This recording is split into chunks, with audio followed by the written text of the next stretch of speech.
us in line, created to dictate what's right and what's wrong. But on this night, we do what we want. We make our own rules. This is our night. This is our show. On this night, we rise. This is the bleeding edge of science, technology, and ethics. This is Evolution, unwilling to submit. We learn all that is learnable. Tonight, power shifts. Tonight, we raise our instruments of anarchy. Peaceful coexistence, encryption, software, secure devices, and our minds. Tonight, we are unbound by law.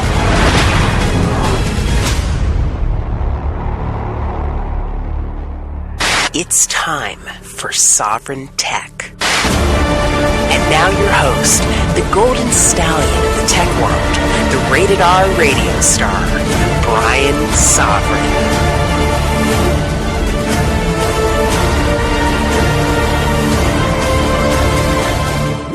Baby, you knew it was coming. You knew I'd be here. Boy, if you can hear my voice, if it's a little maybe extra melodious or not so melodious this week, it's because I'm just coming off of a little bit of well, not a cold, just had a stuffy nose or something. But if you're a patron, you heard about this recently or earlier in the week on the Q&A episode where I talked about it. But feeling fine right now for a whole lot of reasons. One of them being is that this is a very special episode of Sovryn Tech for me personally, because I am joined by one of, and I mean this, you know, I know some people like to shine their guests on a bit, but I mean this with all sincerity. One of my favorite people on the planet today. Okay, this is a guy that, you know, I've talked about people that I think are smarter than me, you know, and I can only think of like three. I'm just kidding. I can think of more than three. But this is one of those guys. I remember when I first moved to New Hampshire, I said, all right, here's one of those guys that's just, you know, on that upper deck, you know, and man, so I am so honored to have this. Brett Venat of the School Sucks podcast, School Sucks Project. It is great to have you here. Brett, how the hell are you? I'm terrific. Awesome. Can I say woo? Is that... oh, yeah, let it... Woo! Yeah, absolutely. That's how I feel. I'm excited to be here. Yeah, it's great. You've been on... Now, this would, I guess, technically be your second time on the show. Yeah. You were on when we went to Porkfest. This was, what, 2 Porkfests ago or something.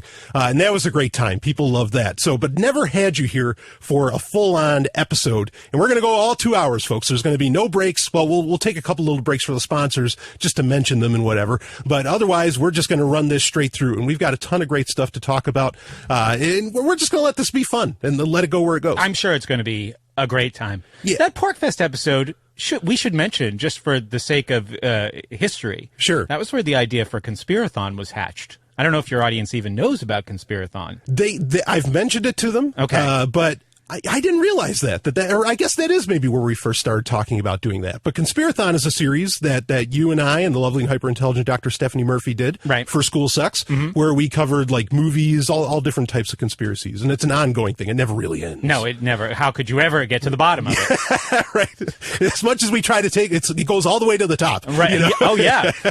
We're going the wrong way. Yeah, it never really ends. And are we going to do more in that series? Yeah, I want to do like a whole 3-parter on Kubrick. We tried, we failed, yeah. we had technical problems, but we've already got part 1 in the can. I haven't released it yet. We did it in my studio a few months ago. Yes. And then we were just going to talk about The Shining, Eyes Wide Shut, and 2001: A Space Odyssey, and have Stephanie watch them for the first time and maybe even record her real-time reactions. I was just thinking that reaction films. Videos would be great. Those Yes. are all the rage today. Yes. So that, and some of them, especially like Eyes Wide Shut or some of these other things, I could picture her just kind of, you know, you know, hands to face would be interesting. Yeah, well, great, because I look forward to doing that whenever we can make that work. I definitely want that to happen. So, Again, it's a great honor to have you here, Brett. I think this is going to be, just a phenomenal episode. I know a lot of people have actually requested. I don't do guests a lot just because, I don't like having people over Skype. I know on School Sucks, you'll have people over Skype and you get great guests. And, it's always, it's the show that I make sure I listen to. And I've always billed it as kind of like the top. I mean, it's more than, I don't want to call it a liberty show. I think that does it a bit of an injustice, just to say it's a liberty show. It's really about personal freedom. But I make sure that I listen to that at all times. But whenever I can actually have a guest in studio, I love to do it. But you know what, just in case somebody doesn't know, because like I said, a lot of people have asked for you to be on, asked me to have you on. But just in case somebody doesn't know, what is the School Sucks Project? And then I have another question for you before we get into the meat of the stuff. Sure, yeah. The School Sucks Project is a podcast, and we have a YouTube channel that's been inactive for a while. But I've done some things that I like with the YouTube channel, and I hope to get back into it soon. And we have a pretty vibrant web community where we discuss a lot of these issues, but we also expand beyond school versus education issues into politics, which seems very unavoidable right now.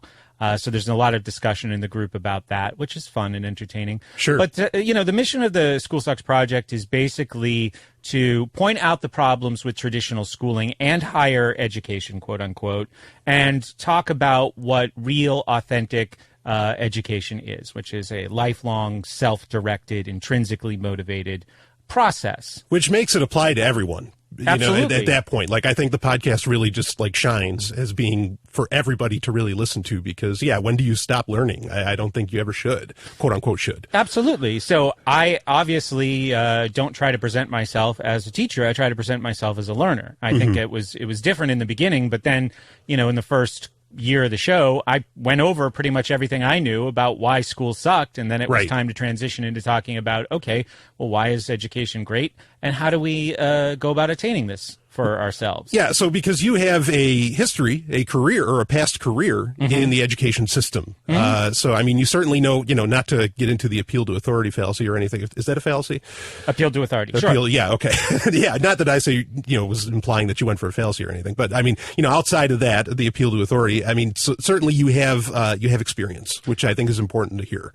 And so, I mean, do you want to talk a little bit about what that experience was? I mean, and how that led you to creating the School Sucks? Well, what I've always podcast? said, yeah, sure. What I've always said is that my 15,000 hours spent as a student in the public school system is what most qualifies me to criticize it. Sure. This was a service for me, and I didn't enjoy it. I didn't feel like I got a lot out of it. And then I worked, my career started very modestly, just in kind of a grunt work role at a boarding school in Vermont. And I kind of elevated myself over a few years to be the lead teacher of a specialized program. And then I went on and taught at another private school where I got to do history and mathematics. And then I did private tutoring for a number of years in the greater Boston area. And then in 2009, I started a company that did exclusively SAT tutoring. I partnered with a professor from King's College in New York and ran the company in New Hampshire. So then I kind of just gradually transitioned into doing the School Sucks Project full time by stopping looking for new work was basically how I did it. So a lot of that business was word of mouth, and I just slowly stopped answering the phone. So I think I took my last tutoring client for that in the spring of 2014, and I haven't done any tutoring since. Amazing. So, I mean, now that, actually, just a side note, that's an amazing thing in itself. You are literally living off of your podcast. You make a living with your podcast. Yeah, and it's an interesting story because we talk about higher education a lot on my show and the failures there. From a very young age, I was very interested in entertainment, and I was real into sports, and I said, I want to be a sportscaster. I want to be like the person on TV that does the sports play-by-play, Right. That's what I want to do. And then by the time I was like 12, 13, there was ESPN and guys like Chris Berman, and I was like, oh, this is so cool. You can have little slogans and cute little things that you say. I'm so going to do that. And I never really put any more thought into my career ambitions all throughout high school. So when it came time to pick a major in college, I picked communications. So, I was a freshman in college in 1995. The college had no endowment. It was a small school. It was kind of like a second chance program for bad high school students. Right, the 13th grade. So we learned a lot about how the communications industry had worked and how the technical aspects of that industry functioned. as it would have in the 70s and the 80s. And meanwhile, outside of school, in the real world, everything was being revolutionized by, this digital age that we're still in now. So I didn't feel like, aside from some very basic principles, that education really prepared me to succeed. I had no technical knowledge of, I could, if Windows 95 ever comes back, like Adobe PageMaker for Windows 95, I can quickly, elevate myself to an industry leader. But So I had this desire that was, a big part of who I was, a desire that came from a big part of who I was from a very young age that stayed with me through college. And even though school didn't prepare me to succeed in that ambition that is very connected to who I am, and college didn't prepare me to succeed in that ambition that's very connected to who I am, I'm fortunate enough to be alive in a time and an adult in a time where I could find my own way to do these things. And since I started doing it 7 years ago, it's just gotten easier and easier. In 2009, when I started School Sucks podcast, there weren't that many podcasts. Right. Today, on the site where I host the show, Podomatic.com, there's like 100,000 podcasts. That's amazing. Yeah. And that's just one. I mean, there's Libsyn and a handful of others that do the hosting. So that market has just exploded, and I'm fortunate that I found a way to do the thing that I wanted to do, that I had this almost innate desire to do, it seems, but do it kind of following my own rules. Hell yeah. No, yeah. I think that's great. I also, to some degree, enjoy the same, a lot of the same, I guess I'll say, pleasure in what I get to do, being able to. Yeah, I mean, kind of a similar path where, I've loved technology, and like on paper, I don't look like that grand of a, what's the word I should look for?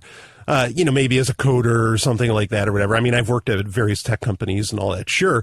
But really the democratization, you got to be careful when you use that term, but the democratization of technology and of the ability, to spread various forms of media today is just amazing. Mm-hmm. And I think it's great. I know some people get mad about there being so many podcasts and all this. I think it's wonderful. Let people do it. I mean, even if, and some people even get crazy about, both of our shows kind of run into a liberty circle of sorts, perhaps even a libertarian circle of sorts. Though I think both of ours also reach a very different audience as well. But, some people get crazy. It's like, oh, we don't need another Liberty podcast. We don't need another Liberty podcast. It's like, come on, go ahead. There's so many fucking status podcasts.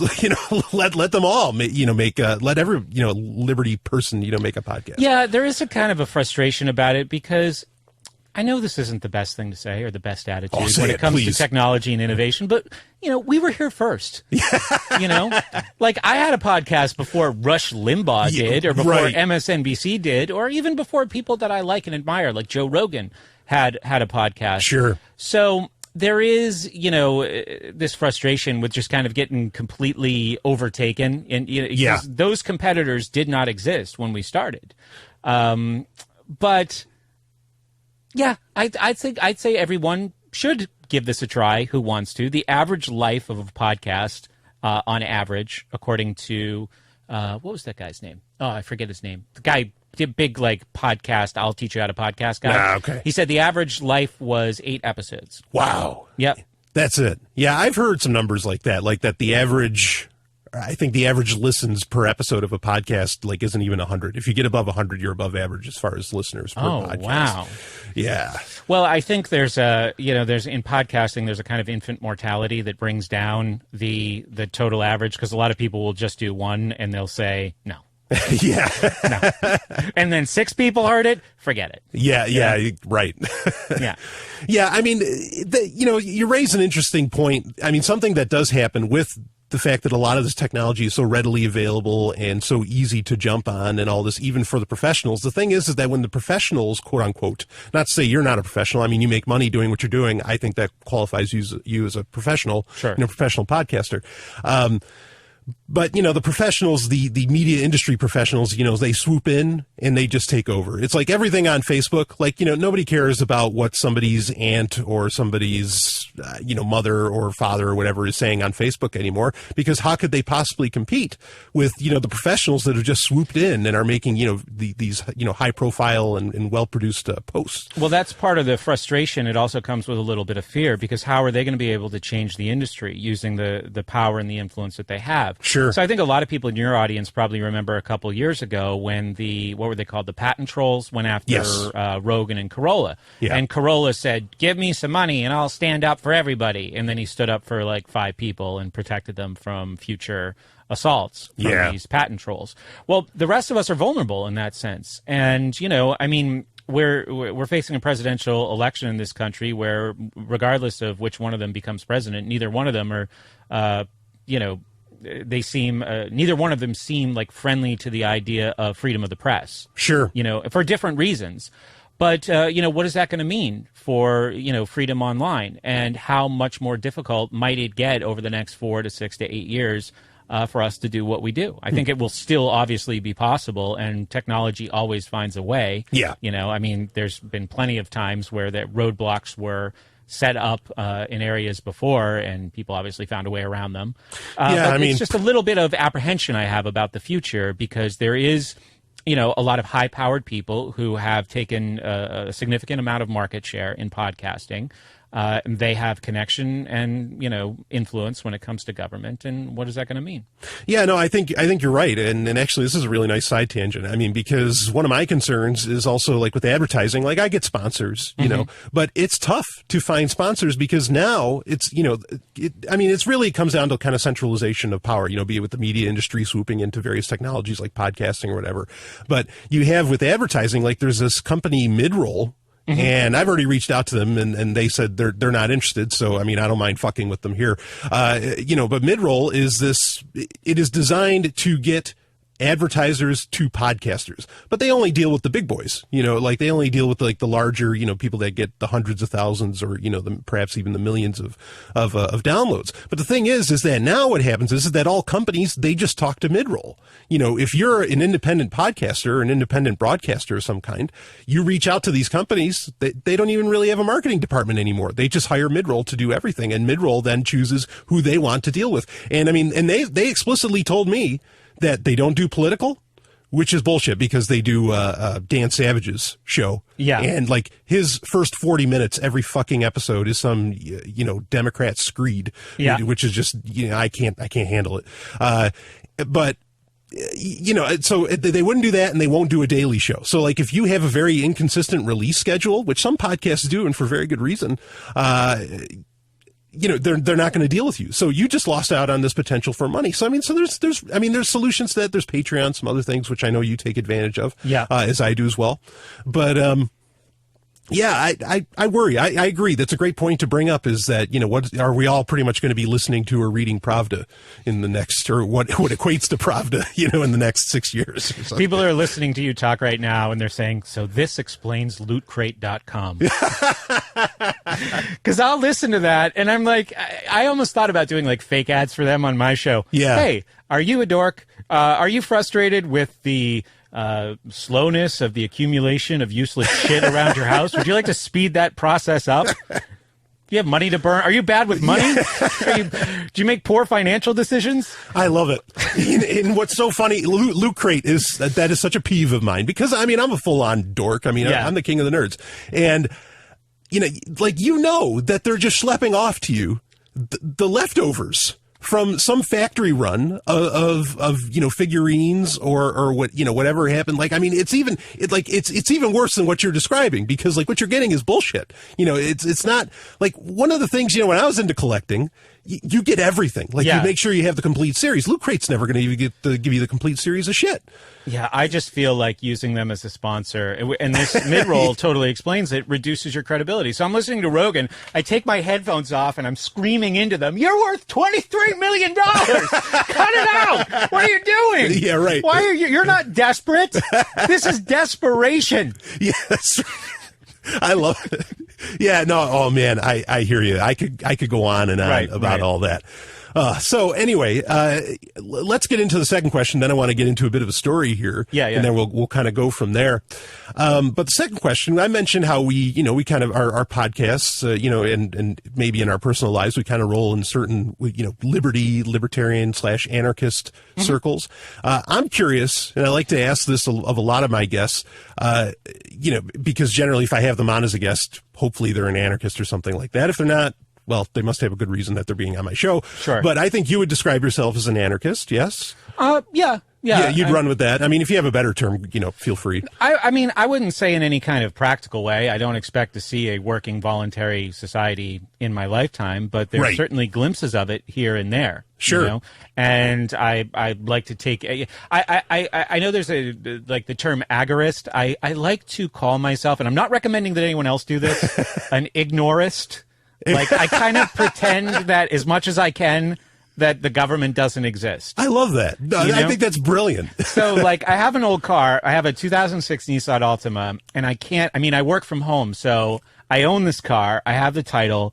I can't justify, a $300 a month car payment to drive 15 miles a week, So I'm stuck with this shitty Altima until it just doesn't run anymore, and I have no more choice. Right. So the car has electrical problems. It won't pass inspection anymore. So I was like, all right, well, I can't have an inspection sticker. And I thought, could I print one in Photoshop? And then I said, no, because the consequences of that are probably too high. And it also acknowledges that somebody out there wants me to have one. Right. So I just drive at night, usually. I just plan, if I need to go somewhere, I just do it after it gets dark. There it is. But then the electrical problems caused the low beam headlights to stop working. So now I only have high beams. So I had to get electrical tape and put it over the light caps to dull the high beams so I can still drive at night. So I refuse to play their game, Brian. You know what I'm saying? This is like a right to travel activist, isn't that what they call that? Exactly. Yeah. So the point is, I'm using that story to just, draw attention to this idea. Wherever I can in life, I act as if the government does not exist and they don't want to bother me. But I don't recommend that as a strategy for other people. It's worked for me for about a decade. I have a fair amount of anxiety that it won't work forever. Right.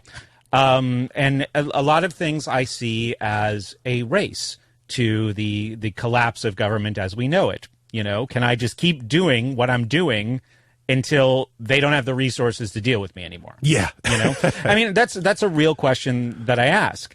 So, am I an anarchist in principle? Absolutely. And I guess in as many ways as possible in practice.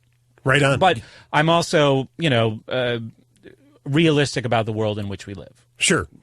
No, I get that. And I actually very much agree with much of what you said. Particularly that, I don't ever expect to see, I know, we both live in New Hampshire, and there's a big push in New Hampshire for, an independence, movement and all that. It's like, oh, we're going to secede and all this. And if people are working, I mean, whatever, they do what they do. Certainly you could be doing worse things. But I don't expect that. Right. I don't expect any kind of, voluntary society or even really anarchist society at any time in the future, really, at least not on planet Earth. I definitely think that you can get to kind of what you described, to where you could, a small enough group could kind of get together perhaps and I mean small as in within the Dunbar number. Yeah. Maybe even, the Dunbar number has various degrees, but anyway, within that, and you could get somewhere and you could more or less 99% of the way, I think you could ignore that the state exists, and you could have, kind of freedom in your life or, freedom in your lifetime in that way, I guess you could say. Right. So, yeah, I like, was it ignorist? Ignorist. Ignorist. Yeah, that way it doesn't sound like ignoramus. I like to right? enunciate it the same way as agorist. Are you an agorist? No, an ignorist. And I'm an ignorist. I love that. I think that's brilliant. So, but then my question is how did you get to this? How did just the 40-foot version of how exactly you became an ignorist? Sure. I was very liberal through college and even through the first days of my teaching career. Were you a registered Democrat? No, I never okay. voted for a Democrat in my life, which is a pretty sweet thing to look back on and say, because like I remember in 2004 being like, why not John Kerry, right? Like, John Kerry, right? I mean, look at Bush, he's terrible, right? So that was a very confusing time. Well, I find that interesting because like I was a registered Democrat. Like, I mean, that was, I came from kind of a similar. Anyway, go ahead. So I think it was, I was always a conspiracy theorist that had a real lure for, that was exciting stuff, and the whole I know something you don't know kind of like. Oh, yeah, it gives you that special feeling inside. Yeah, absolutely. So in 2006, I was traveling a lot, and I had my first iPod, so I was looking for new podcasts, and I found Free Talk Live. And after listening to all this crazy shit like Alex Jones and David Icke, I encounter Ian and Mark talking about the governor of New Jersey. This is the first episson I ever listened to. Ian and Mark of Free Talk Live. Yeah. Who do you think's crazier, David Icke or Ian and Mark? I would say from sanest, like rank them from. Yeah. Oh, gosh. Sanest Mark, and then a three-way tie between David Icke, Alex Jones, and Ian. I love it. All right. Keep rolling. So I'm listening to these two guys talk about John Corzine. He was the governor of New Jersey, and he got in a car accident, and his vehicle was speeding, and he didn't have a seatbelt on. And Ian was like, good, hypocrite. He was okay. He lived, and he recovered. But I was like, wow. That guy just said good. And this was like for some reason, this was just more striking to me than anything David Icke had said. Like, yeah, some people are probably lizards. And Alex Jones, the juice boxes probably are making us gay. But no then this seatbelts? guy's like this principled stand against the government. Yeah. Wow. And that was my first real encounter with the ideas of libertarianism. So it quickly spread from there. Was this what, 05? 06. 06, okay. Early 06. The next year I found Complete Liberty, Wes Bertrand's audiobook. So I think I encountered that before he'd even started the Complete Liberty podcast, and all that was up on his site was the Complete Liberty podcast. And I remember finishing that. I was painting this house in Massachusetts, so I listened to the whole book in a couple of days, and standing there and saying, shit, I guess there's no place in politics for me. I'm not a minarchist. I'm not just a libertarian. Right. I believe in principle that this institution has no justification in its existence. If you even want to say that it really does exist, it's just people. Yeah. Yeah, I have to, take a moment just to say, Wes Bertrand, his work, the books, he has 2 Complete Liberty books now. And of course his podcast, which went something like 200 some odd episodes. Yep. He's been on this show in the past. Just a class act, just one of the best. Any work that he does, check it out. I know he's been a guest on School Sucks as well, many times. Same thing. Like I remember reading Complete Liberty and just going, holy shit. Yeah. What else can you do after you hear that? So continue. So after that, it was on to Rothbard and anything that I could find on Mises. They had a big collection of audiobooks and PDFs. Free Domain Radio was really influential at that point. At the time, yeah. Then I actually started to work with Wes. So we were having discussions that really helped kind of move my learning along. And after I did, maybe a dozen podcasts with him, I was like, I had this excitement and energy for it. And I said, I'm going to just start. I can't just wait for Wes to ask me to be on his show anymore. Yeah. So School Sucks was kind of like a Complete Liberty spinoff. In a sense, and I started that, and I felt that teaching these things was a great kind of reinforcement, and it also encouraged further learning. Right. It's like I got to a point where it was like, okay, I've said everything I know. Better go back to the books, and that's happened a few times, and I'm pretty open about that on the show. Like, you do have to go back to the well and look for new information and look for new challenges. Sure. So and that's kept the show going 7 years. Yeah. So, so that was the path. And I think that's an awesome path because, it makes sense because it was such an intellectual trip. that you went on, because so many people, I think, that become anarchists or whatever, a lot of them are just kind of knee-jerk anti-authoritarian, and I understand that. I don't necessarily mean it as a knock, but I think that's where a lot of people come from. It's just like, oh, you want to take my drugs, fuck you, and that's not to say that, I don't empathize with that, stance.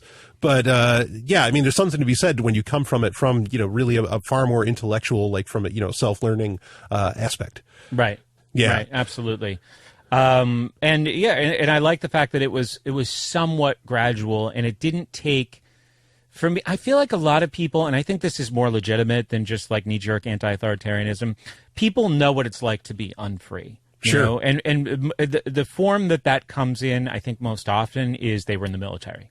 Yeah. Yep. So when people talk about freedom, it's not just some abstract, put your hand over your heart type thing. Mm-hmm. They've seen a difference between what it means to be free and what it means to be a kind of, indentured servant of types. Sure. People who've been in jail, people who've struggled with addiction, I think often have the most interesting and impassioned arguments for liberty. Sure. People who, whether it was by their own doing or their own problems or something external or their own poor decisions, they've seen the contrast, Yeah, I think you're absolutely right. A lot of listeners of this show that have emailed me were, prior military, or have been in jail. Mm-hmm. So there's definitely people that have had that experience. Myself, I was in the military. I first experienced Rothbard while I was in the military. That was a mind fuck. Anatomy of the State was the book. But anyway, that's a long story. But it took me a while, still, because it was still like, I don't know, 3 or 4 years it took me to finally become like an anarchist after that fact. So yeah, it can still take the time. That's for sure. So I think that's pretty interesting. Again, like I said, I appreciate, coming more from that, very much that intellectual aspect of it and all that. That's something. So, did you have more you wanted to share on that, or? No, I think that's good. That's good. That's really all that comes to mind right now. I'm sure that we could unpack that story and talk about it for an hour. Reacting to complete liberty by chapter, and then having those arguments reinforced by listening to just tons of Free Domain Radio for a while. And I know I'm neglecting, other influences. People like Larkin Rose was probably, a big part of that. Sure. But for the sake of time, that works. Yeah, I like it. It. Good nutshell. Right on. All right, so I'm going to take a moment to say a thank you to one of our sponsors and to talk about one of our sponsors, and then we'll get right into, we've got an interesting story that I think you could have that you definitely have a lot to say on, Brett. So, of course, the sponsor of Sovryn Tech, and we can't thank them enough, is Roberts & Roberts Brokerage. You can go to gold.zog.ninja. There's an incredible irony in that. Gold Zog. And of course, my website is zog.ninja. That's where you can find everything that I do. But anyway, if you are looking for this is one of the best businesses in the world. If you are looking to get your hands on gold, silver, platinum, palladium, all the good stuff. And if you want to get it with Bitcoin, this is a Bitcoin preferred business. Okay. Like they know that Bitcoin is just as real a money as anything that they're offering at Roberts & Roberts Brokerage. You want to deal with them. So go to the website, gold.zog.ninja, or you can go to rrbi.co, but whatever way you go, let them know that the Golden Stallion sent you. They'll know who you're talking about. The owner of the business listens to the show. He's a fan. He's a full-on tech geek. So, don't worry about that, but you're dealing with the real, this is just absolutely the real deal. When you go to Roberts & Roberts Brokerage. So gold.zog.ninja, that's the website, and can't thank them enough for sponsoring Sovryn Tech. They're a longtime sponsor now, so it's just a real honor to have them on board. Anyway, Brett, why don't we get into kind of our first story here? Sure. And I think this is, it's not a terribly long read, but I want to read it, and it's from phys.org, which I kind of have my issues. That's phys.org. I have my little bit of issues with that site in and of itself, just because, it's a kind of a science site. Well, it's not kind of, it is a science site. Yeah. And my issue with it, admittedly, is that I feel like it reports on stuff that doesn't need to be reported, because like there's always scientific discoveries happening, but there's not 16 discoveries a day that can be posted on Facebook. But somehow they find stuff to post, 16, 20 times a day on various social media. And I'm like, well, you're really just reporting on theories that haven't gone through the entire scientific method yet. You people are kind of bullshitting. But sometimes they have good stories. I just wanted to caveat that because, Sure. Some people, like I hear people on podcasts talking about, oh yeah, this is from Collective Evolution. I'm like, oh, holy shit, are you serious? Like if you ever look at that site, it's just an atrocity of irrationality. So anyway, but phys.org, I mean, they're legit. It's just, I think sometimes they have to make up a bit of, they're not make up, but they have to glorify some news that doesn't need it. Just a quick side note here. Yeah. We did a show a few years ago that covered some of the topics that I thought we were going to talk about today. So I went to the show notes at schoolsucksproject.com to just see what was there, see if there were any articles I could pull. All the links now link to new, shittier tech sites. So there's like this Gizmodo kind of problem, I think, that's happening where it's a lot of just clickbaity junk. Yes. Which is, unfortunately, because there is good stuff to mine out of this occasionally, but there's a lot more noise than there used to be. Yeah, no, I agree. The signal to noise ratio, I mean, is just out of control. Yeah. It's really bad. Actually, little side note here on this. This is something that when I was on one of the conspirathons, that one of your listeners, I think, kind of took me to task on. I think he misunderstood what I was saying. But, and I bring this up on Sovryn Tech a lot, that it's very hard. Like, I think with just the deluge of supposed news websites, and journalist sites and whatever, that are on the internet, I sort of feel like you can almost make a case for any conclusion that you have. That doesn't mean that that's the truth. Like, you get what I'm saying? Like, I mean, that there is an objective truth out there, but I think you could, like, if the way to prove that what you're saying is accurate is to cite sources, I think you could find sources for any bullshit that you want to make up. The opposite problem exists too, because it's almost now impossible to prove things for the same reason. Right. Because there's like all of this junk has raised the suspicion about, news reporting generally. Yeah. So so someone could say, "Oh, that site's shit." Yeah, right. I mean, I do that all the time. But I'm almost thinking the rule should be every site is subject or is suspect. Yeah, but I'm trying to link to something in a Facebook thread the other day, and I'm like, is this a real? So I have to read the article and now start, using. I mean, it was. I hate to make an argument against diversity in media. Yeah, but. Yeah, just reading. Is this even a real site? Is this The Onion? Is this like The Onion? Right. Is this an Onion spinoff kind of thing here? So, but you read the article, you see that, okay, this looks legit. This person looks like they understand reporting on this issue. But yeah, there is a couple extra layers of confusion now. Yeah. I mean, in fact, we mentioned Free Talk Live earlier. We've both in the past been hosts on that show. Mm-hmm. I've remembered a few times over the past few years where, not that I fell prey to this, but where, various hosts would bring in a story and they'd start reading it and they'd find out when they got to the end of the story, it sounded like this unbelievable thing that the government was doing or whatever. And then you found out it was, is a crank site, like it was a joke site. Right. And it wasn't real at all. And they'd get to that at the end and they'd finally realize it. And it's like, oh shit. I mean, it's a pain in the ass. Somebody needs to build a database. Yeah. The centralized store of information. Yeah. Yeah. I mean, well, I think it kind of highlights, in my opinion, kind of some of the importance of what perhaps you and I do and others do, in podcasting, where, and you've done this many times, where you break down, like even like say a YouTube video where a person will cite multiple sources or you break down the fallacies and, like you have an amazing series, Logic Saves Lives. Mm-hmm. If anybody listening to the sound of my voice has not heard that, go look that up. Yeah, I mean, it's really important. Curation is, and I this isn't anything, new that I'm saying. A lot of people realize this, is that curation is something that's sorely lacking, in our information dissemination world, that we're in. And so that needs to be, maybe that's why podcasts are so popular, because it is that, 1 hour, 2 hour, kind of, curated a bit of content that people can take in. But anyway, that's a whole other, we could go on forever about that. Sure. Yeah. So, but let's read from phys.org here, this story, which I thought was interesting. And it was technology doesn't make school pupils smarter, study says. So computers do not noticeably improve school pupils' academic results and can even hamper performance, an OECD report said Tuesday that looked at the impact of technology in classrooms around the globe. And this is actually from September of last year, when we're in 2016 right now. But reading on, while almost 3/4 of pupils in the country surveyed used computers at schools, the report by the Organization for Economic Cooperation and Development found, boy, that sounds like just a terrible organization, but found technology had made no noticeable improvement in results. Conversely, in high-achieving schools in parts of Asia, where smartphones and computers have become an integral part of people's everyday lives, technology was far less prevalent in the classrooms.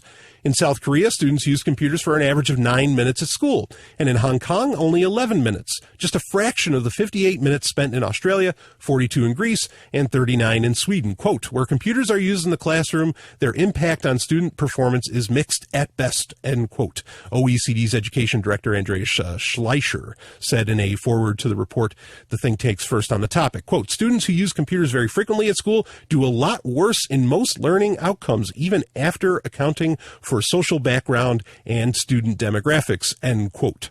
The report measured the impact of technology use at school on international test results, which, as the OECD's PISA test, taken in a dozen of countries around the world, and other exams measuring digital skills. So, and anyway, there's a little bit more to it. You can find the link in the show notes for episode 197 if you want to read, and there's various links on it to kind of, sort of prove their, or quote unquote, prove their point, though, like we were just describing, that could even be held questionable. Now, Brett, first off, like kind of I think the elephant in the room in this whole conversation is that, well, do schools themselves do anything great for learning, right?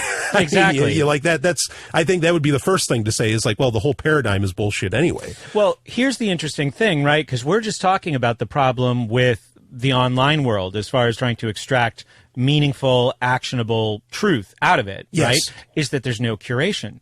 So what the public school system has done for the last 150 years in this country and in most countries around the world, they have positioned themselves as the curators of knowledge. Aha. Right? Good point. So it's interesting. We would look at this and we would say, technology in schools. So the schools are currently trying to co-opt the thing that will ultimately destroy them, right? Yeah. Because it is going to, especially in higher education, which I think will be the first to go, it's going to be harder and harder to justify the existence of these institutions as, knowledge just becomes easier and cheaper to the point where it's free, essentially, right, to obtain, all the way up to the information that you would need to complete a graduate level course. Sure. Or a graduate level program. So you have these public school dead-enders who are trying to save the system right now, and there's two stories they like to tell. This is what I've learned from recent years and watching a lot of TED Talks. But in the telling of these stories, they like to extract all the important information and lessons from them. Right. So did you ever hear about this organization called One Laptop Per Child? Oh, yeah, absolutely. They did this experiment in Ethiopia, and I couldn't find the original article anymore, but I pulled some text of just one of the directors of the project explaining what they did, and it's just a quick paragraph here. Yeah. We left the boxes in the village, closed, tape shut, no instruction, no human being. I thought the kids will play with the boxes. Within 4 minutes, one kid not only opened the box, but found the on-off switch. They're talking about these very simple laptops. I think Motorola made them originally. Oh, it might even have been tablets. I think I know the story, but keep going. Yeah. He'd never seen an on-off switch. He powered it up. Within 5 days, they were using 47 apps per child per day.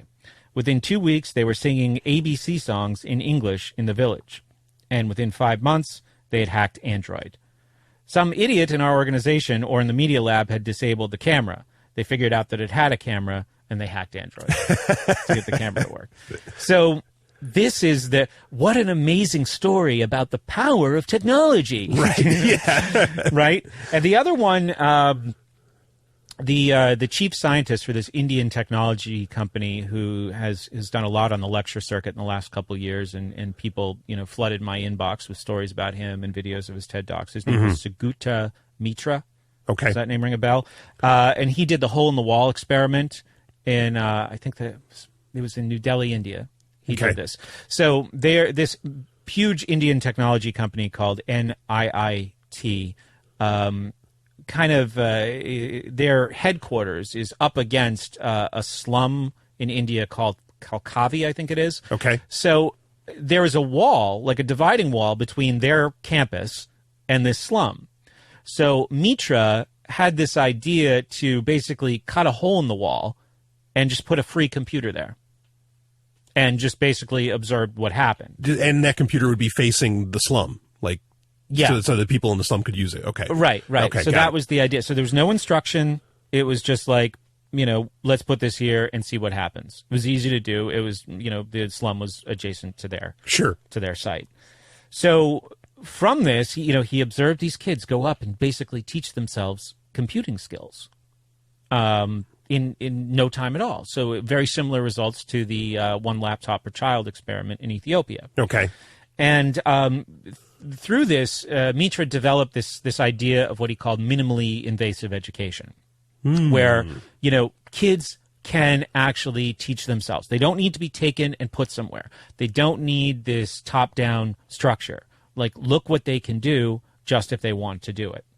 I wrote down a couple of quotes, and Yeah. these are the essential but ignored lessons from these two stories, right? So what people grasp onto is, yay, technology. Right. And you can put it anywhere and have great results. Mitra said, children will learn to do what they want to learn to do. Extremely simple. Yeah. If children have interest, then learning happens. Number two, also related.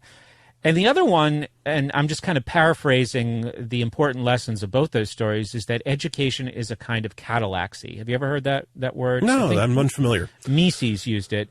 A self-organizing system Okay. of Sure. voluntary cooperation. Sure. So it might appear in human action. None of this was paid attention to, right? So context matters in these situations. The school system said, or the people who wanted to, innovate in the schools in this, 19th century factory model, they said if these things can work in the slums of India, they can, certainly work in like struggling inner city schools. Right. But they're missing the fact that the kind of authoritarian aspect of school is actually negating the technology itself. Right. Yeah. So in the slums of India, nothing was imposed and very Right. few constraints were applied. Right. That's not the case in an inner city school. I mean, the only constraint that they faced in Ethiopia and India was supply. Mm-hmm. Other than that, there was nothing. Yeah. No, I think those are actually great points to bring up. Is that because that actually highlights. I mean, because we could go on a long conversation over why public schools and schools in general are often rough and something not something desirable that you want, and antithetical to the goals that they even claim. Well, what do they claim? That's another conversation too. But just to so simply say, it's like, no, look, we see the model where technology works in education, and then we see the model where obviously it does not, according to like this, this PhysOrg story from OECD. And yeah, I'm intrigued by all of that. I mean, so do you have any like kind of, I don't know, like deeper thoughts as to what exactly is going on there? Is it just the intrinsic nature of being able to learn that way? I mean, what do you think? The intrinsic nature of being able to learn that way. You mean like in the stories in these other places? Yeah, Or- like in say in Ethiopia and in India there. Like I mean is it really does it just come down to that, like really does I guess what I'm asking is, does the technology even matter, or is it really, is the technology just enabling kind of the intrinsic desire to learn of a child? Go ahead. Well, it's the new and exciting thing, right? That sparks curiosity. Okay. Like, what's exciting about the Kalkavi ghetto in New Delhi, India? Right. Probably nothing. Yeah. And there probably aren't a lot of new things to see and new experiences to have. Mm-hmm. So novelty, I'd like to see the follow-up studies, and honestly, I don't know all the details, but novelty is, very ephemeral.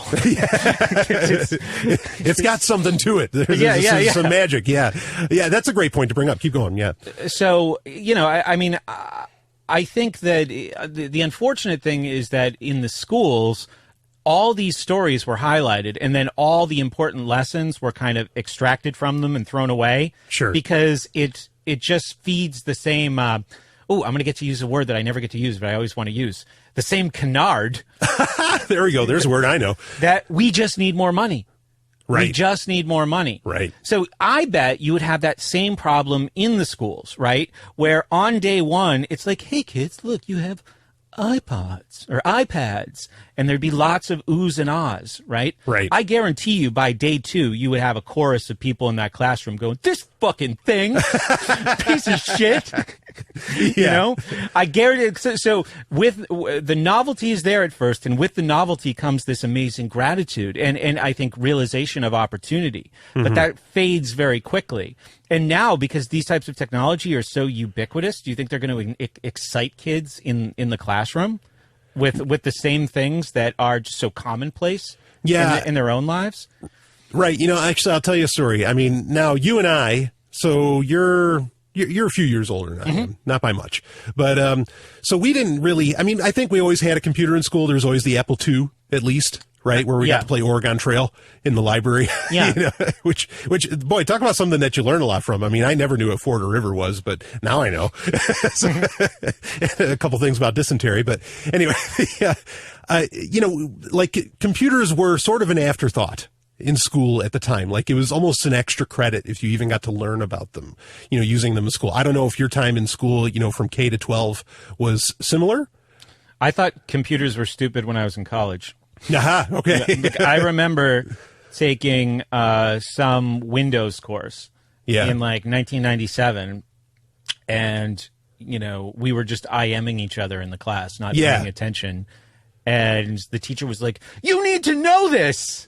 Like, yeah, whatever. Yeah. Like, this computer is useful beyond this computer class. And we knew they were in a sense, but we didn't, I at least didn't understand how useful they were going to be. Like, I was shocked how when I got my first job in marketing, like how much a computer and the internet was a part of that job. Yes, in 2001. Wow, yeah. Yeah. Yeah, that's early on too, in many ways, I think. Like, I don't think the internet became the thing really until 2003. I mean, it entered the home in like 95, 96. Yeah. But I don't think it was like where everybody had to fucking be on it until 2003. It was really 9/11 that I remember it, because I was working at that job, and then I suddenly remember, you know, like, yeah, I have a computer. Yeah, it's connected to the internet. Yeah, look, I get an email. And, I send an email. Yeah. Neat. And it was nothing. It was nothing new. Sure. But then when I went back to work, I think on September 12th, it was just internet refresh. What's new? So everything changed. And because I remember when 9/11 happened, I was at my desk and the internet froze. Like Yahoo, because the Yahoo homepage, the customized. This is like pre-MySpace, where you could have your own Yahoo page with the movie times you wanted to see, the sports scores. My Yahoo, yeah. And the My Yahoo page, because I had news on it, it wouldn't refresh. It wouldn't, and I don't know. It could have just been a coincidence. I don't know if the amount of web, just the load, the load, but.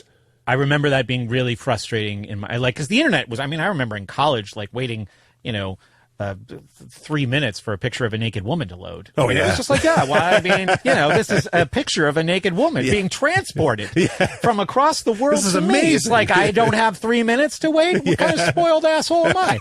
Right?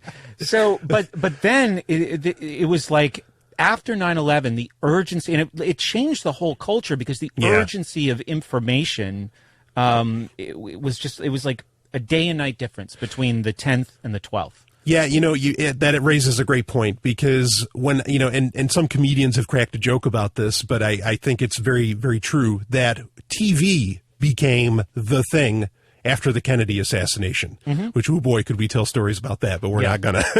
but that, because, I mean, it was on live television, Dallas, bam, president's dead. And you could have seen it. Why do people watch TV 24/7? you never know what the hell's going to happen. I mean, now there's some degree of control over that sort of thing, really being able to, I think, to be seen. Like, there's no such thing as really live television anymore. There's like, a 7-second delay, whatever. But regardless, that's when it hit. And I think you raise an interesting point that maybe that's, 9/11 is when the internet really, really kind of took off, because that's when I need to know what's happening right now, and I cannot wait for the newspaper to tell me. I can't wait for the talking head on the television even to tell me, and I want to hear from people that are right there. I want to hear from the everyman. So yeah, that's a good point. That's interesting. I mean, to continue on more with, kind of the computers in school thing. Sure. When I ended up in high school, this would have been the later 90s. That's when computers became a little more than, a novelty. That's when they became more than just like something you played in the library with. They were like in classrooms finally a bit. I mean, it was all desktops, running Windows 98 or, 95, whatever at the time. But I remember getting on it, and yeah, like it totally removed me from the conversation that was happening, you say, in the class or whatever. I mean, because I think what happened for me was, holy shit, I can go see the world now. And I think that's true for a lot of kids. I think that when they finally get access, say, to the internet or whatever, in school, and this would be true 20 years ago as much as it may be now, they realize that, or they know already, I think, that what they're learning in school is largely bullshit. I think so. Yeah. And so they get to hop on a computer, as long as they're on various controls, and often they can figure out how to get past them. They're just like, oh, no, I'm going to go get to the good shit. I'm going to get to the stuff that actually means something to me, or something that, is fun or whatever. And I think that happened for me too, where, and I realized, and I kind of remember, being a little more staunch of a status perhaps, or thinking that school actually mattered, and saying that, oh yeah, you don't want these computers in schools at all, really, because they are going to distract from what's actually trying to get taught. Now, in my opinion, distract the shit out of everything that's going on in that fucking prison, But, I almost, a concern that I expressed to you when we were first talking about this, maybe last week, was I almost worry about technology being tied to the pain and boredom of school, right? Where it's like, we must use technology in school. This is why a lot of people don't read. Exactly. Because reading is synonymous with boredom for them, because it's what they did in school. You're right. Exactly. So there's going to be all of these missed opportunities for people of technology because of the associations that they make. And this has been, a problem that has existed in school now for over 50 years. Yeah. It was the early 1960s when they started physical education in school. Speaking of Kennedy, it was Kennedy who started that. Right? Yeah. You remember the great speech, right? I don't remember it, but it was like I dream of a future where every child can climb a rope, and then people call me a utopian because, I envision a day when 13-year-old boys will get together harmoniously in a gang shower at a crucial time in their development. That's pretty good. And compare each other's changing private parts. I can picture the speech going on like that. And I can equivalent one more. All right, go. How can we expect our children to understand the perils of war if they've never experienced firsthand the perils of dodgeball or smear the queer? I'll finish it off for you, because that's what. All right, I remember this now. Because after that, he said the very idea of secrets in our society, or of secret societies, was repugnant. This is why we can't have secrets, because. But so today we live in the fattest and unhealthiest country in the world, arguably. Now, that's not causal, but it didn't solve any fitness problems by instituting these programs in school. Because the delivery in school didn't, excite people about health and fitness. Sure. In any way. So school has failed to do this. Reading is a great example. Reading is probably one of the most crucial examples. But fitness is another one. I mean, I'm sure we could think of a whole bunch of them. I hated history. I became a history teacher, but graduated from school hating history because of the treatment of it in government school. Yeah.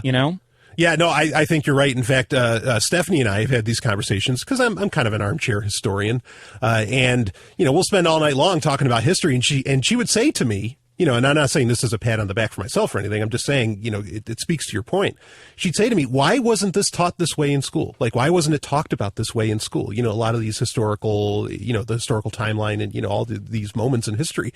And yeah, because the way they go about it, I mean, it's fucking boring and it kills the passion for such an incredible subject. The Squanto story. Squanto the Indian? It's like a goddamn episode of Fringe, that guy's story. It's so crazy. It's like so outlandish what happened to that man, if it's true. I mean, even the legend would be a good story to tell, but they can't tell it because it undermines the whole myth of America thing. Kills Squanto, who was here to greet the pilgrims, wound up in Europe because some British fisherman kidnapped him and took him there, and then killed all his people with filthy British diseases. I'm sorry.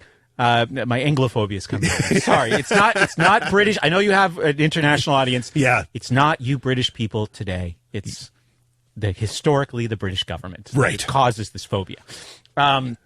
So then Squanto, through this amazing story, winds up back in the Mass Bay to greet the pilgrims, but he speaks English, and he wasn't a gift from God, as it's presented in the historical narrative that we get in school, in elementary school, right? When we don't know any better.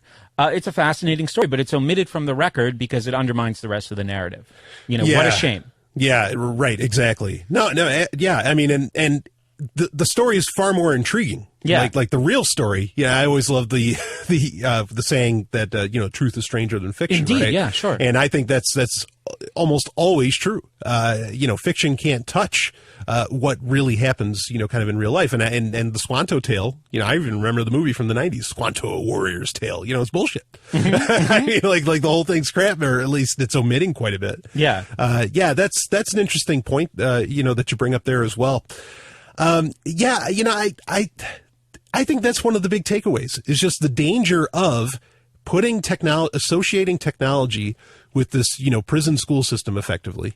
And it just killing people's appetite for, wanting to really learn about what they can do with this technology. I mean, the opposite might happen to some degree it happened with me to where, no, okay, I want to know, they're not letting me control this. I know this can do more. I want to be able to do more with this computer, blah, blah, blah, and you can move on from that.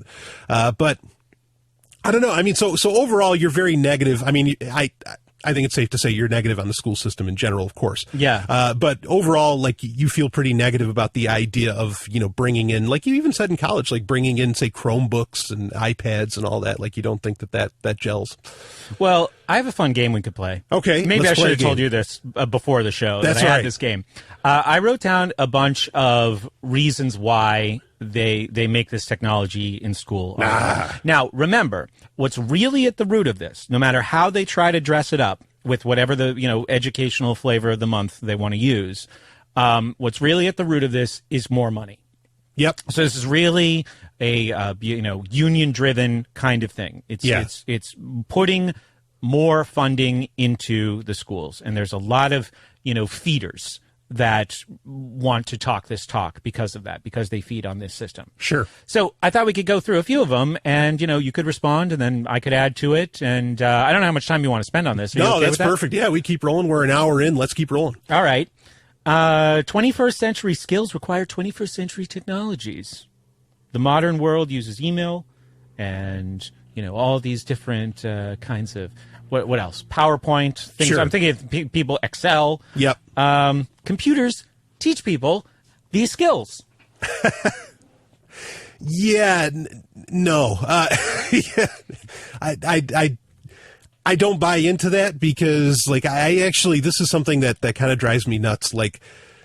I think you want to start with the beginning. You look at just how bad writing and really a lot of the use of language has become. Exactly. Yeah, because of technology and a lot of this just shorthand and all of that. What do you got? Well, no, I mean, I totally agree. I think that's a really good point. The 21st century skills are not Excel. Yeah. 21st century skills are emoji. Well, I mean, 21st for skills for success. Yeah. They're the same that they were last century and the century before that. It's critical thinking, it's creativity, it's the ability to communicate effectively, and those things are being undermined by technology right now because of how kids are introduced to it. Right. And the school can't help with that. The computers don't teach any of these things. Yeah. These skills are useless if you don't have those core, critical thinking and problem solving skills. Right.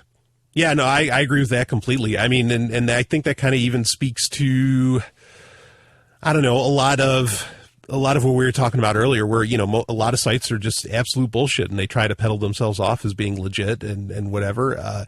But like if you knew 20th century or even previous centuries professionalism and business skills and all that, you could easily point out, okay, no, this isn't right. Like this isn't even professional. This is BS. Which would be nice. I think another problem is that people just want shortcuts, though. Like, I mean, one of the first things that I thought about using the internet for when I was in college was, how can I use this to cheat? How can I use this to get around things faster? Now, I think it's nice to see that college students are using like peer-to-peer to get, a $900 textbook or $300. And this is something that I do want to talk about. Yes. Because this is a mess, and this is another justification that's used. So I think that is not cheating, even though the school at college cheating. Mm-hmm. That is a good use. But there's a real, everything's about a shortcut, like take this thing that looks like a dumbbell and let it shake you until you're thin. Like that. I mean, that's just work or anything that requires a challenge. This is not true across the board. And I think lots of people love challenge. And I think we've even seen a resurgence of this. And maybe this industry is drying up a little bit. But there's a real shortcut industry where it's like, hey, you don't want to work hard? Do this instead, or, get this thing or this gimmick or this device, fastest way, easiest way. Yeah. When you take technology and you employ it in the drudgery of school, it's not like it's going to be fully embraced in all its potential. It's like my first thought was, how can I use this to not do work? Yeah. You know? And that was because I hated school. Yeah. And that continued on into college. And it was before I had a great professor who actually made me want to do research and write papers. Everything was just like, I need to get this done and off my desk, basically. Yeah, I'm kind of reminded of a quote from Eratosthenes where he was talking to some royalty, and he effectively said, look, there's no royal road to geometry, and meaning you've got to start from the beginning, like there's not something that's going to come out, or there's not something that, that there really isn't a genuine shortcut, per se to learning. You've really still got to learn. And so like that, I think that speaks against that whole question of 21st century tools for 21st century skills, or technology for the skills. And it's like, no, nothing's changed. And plus the exponential growth and change in technology. Sure. Like the 21st century includes the years 2002 and the years 2097. Shit will be different. You know what I mean? So I know it's kind of just like a slogan. Yeah. But that's another thing too, is that schools don't change, very rapidly. And this is like the story that I even experienced this in college. I mean, that was a private institution. The public system is even slower. Right. So you get an iPad in 2013. First of all, these things break, and that's a problem. And you can't take them apart and fix them. And that's a whole other, That annoys the shit out of me. Give me hardware switches. Anyway, yeah, exactly. I was hoping the show would include like a half an hour rant against Apple, where I do impressions of Apple commercials. Like, here at Apple, why? Courage. Exactly. Courage. God, I can't stand that company these days. No, I don't like the culture around it. But I'm assuming that I went to Bedford, New Hampshire High School, which is a very ritzy area. Sure. And every classroom. I mean, I just walked by classroom, MacBook on every desk. It was amazing. Wow. And I don't remember exactly what the point was, but I feel like it had something to do with interest. Maybe you could help me jog my memory. Oh, well, I think the point with Apple is like you don't really have control of the device. Yeah, but why would we? Oh, because we were talking about taking computers apart because they break. Oh, so yeah, the schools can't update their technology. Right. Right. So you're going to be, doing this song and dance in the school about embracing technology, while the technologies that the kids are using are increasingly becoming, obsolete. Yeah. I mean, you have to replace them every year, or something like that. Sure. And that also kind of relates to the novelty issue. We already talked. This was another one I wrote down. It's easier for teachers to generate interest using some kind of technology than it would be using textbooks, which is probably true. But you also have this time problem. Things are really exciting day one, maybe even week one or month one, depending on what they are. But that is not a permanent fix to, the lack of interest kids have in school, because it's the context of school. Yeah. They're forced to be there. You're forcing them to do things they don't want to do. So it doesn't matter what kind of shiny things. I mean, I tried. I taught history in 2004 to 2006. And by the time I was finishing, YouTube, I'm pretty sure YouTube exists. If not, Google Video existed. Okay. And I was able to download videos and show them in the classroom. Maybe I even did it P2P. But I remember bringing videos that I got from the internet into the classroom. And it's like, you can't see this shit on TV, kids. That's right. And thinking that was great. And at first it was, the first time I brought in a video, there was the kids were really excited. Sure. The third time I did it, it was yeah, okay, film strip. Yeah. We all remember film strips. Yeah. And their attitudes about school, because these kids got to me, they were 16 years old, so they already had 10 years of, hating school. It wasn't like I could reverse that momentum for some of them. Right. Over the course of a few months. And it didn't matter what I tried to do. Yeah. Everything was just inside that environment. Yeah. Yeah, absolutely. So do we have another? The cost of textbooks. For the price of a couple of textbooks, you could get a kid, a Chromebook. Yeah. How about that one? What do you think of that? Yeah. So this actually speaks to a huge problem, which, in my opinion, is that, kind of the argument is, look, you don't understand how much it takes to get the paper to produce these books, blah, blah, blah. But, as I understand it, in college, you can get ebook versions of whatever textbook you want, but they're not really any cheaper. And so it's well, bringing in how did this help at all? The whole ebook versus physical book conversation doesn't make any sense, in my opinion, economically, because there's no reason that they should cost, anywhere near the same price. But what do you got? Well, absolutely. No, I totally agree. That's a really interesting point, because, this is a problem that the schools have created and allowed to continue, right? It's collusion. Yeah. It's collusion of three companies, McGraw-Hill, Houghton Mifflin, and Pearson. Okay. Right? The three companies that control the textbook industry, sure. K through 12. And then if you go to the higher education, and you add two more companies. Yeah. And they, completely dominate that and collude to jack up these prices. And they've done it. And the schools have allowed it, because the schools get public funding. If you're talking about secondary school, it's all publicly funded. So, costs escalate very quickly. And it's also subsidized, which means that, quality stops increasing and costs skyrocket. Yeah. Usually. Yeah, because there's guaranteed money involved. Right. Yeah, another, the model that I think really the direction that should go is really schools, especially, when you get into higher education and all that, your tuition fees should just pay for a licensing of these books that, again, there's no further production being done. You get that one digital file, and it should go out to every student that it can. It should just be a part of the tuition fees, if I was to accept that whole, notion of college anyway. But so yeah. I even have some charts here. I got some charts Hell that yeah. I wanted to talk about. CPI charts, Consumer Price Index. Yeah. Because you're right, when you're talking about, this transfer of, print to digital, there's no way to justify cost increase. If anything, you should see dramatic cost drops, yeah. right? So let's start with this one. From the time I was born until now, the CPI has gone up 250%. CPI for everything. Textbooks is 812%. Holy shit. Right. Now, in the time since I graduated from college, the CPI is up 44%, 45%. Textbooks is 150%. Now, here's the interesting comparison. Non-educational books, like recreational books, up 0.05% versus 150% for educational books. Now, when it comes to like things like profit margin, like what's some big evil, corporation that everyone hates that's just raking in money? Warner. Time Warner, ExxonMobil. ExxonMobil Sure. is one I know because I've heard these arguments a lot.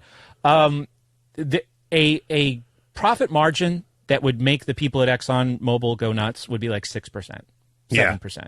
Now that's an industry maybe that's not the best example because there's all kinds of like special overhead in that for like discovery and drilling and stuff like that.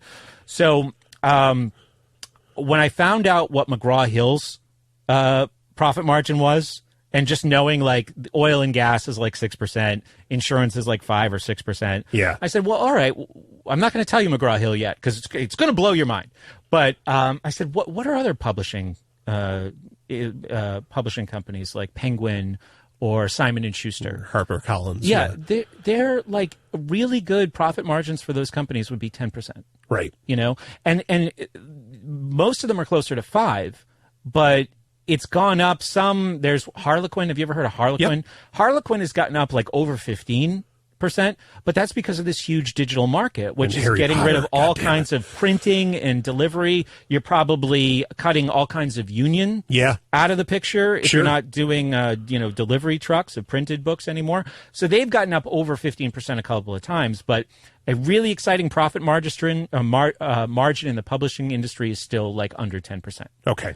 McGraw-Hill, 25%. Holy crap! Well, why? Like, because of the market that they serve. Yeah. And who they collude with, which is Houghton Mifflin and Pearson. Well, because the monopoly they have, effectively a monopoly. A monopoly. Yeah, I mean it's like a tri-monopoly, I guess you could say, because there's 3 or 4 companies. It's 3 for the lower levels of school.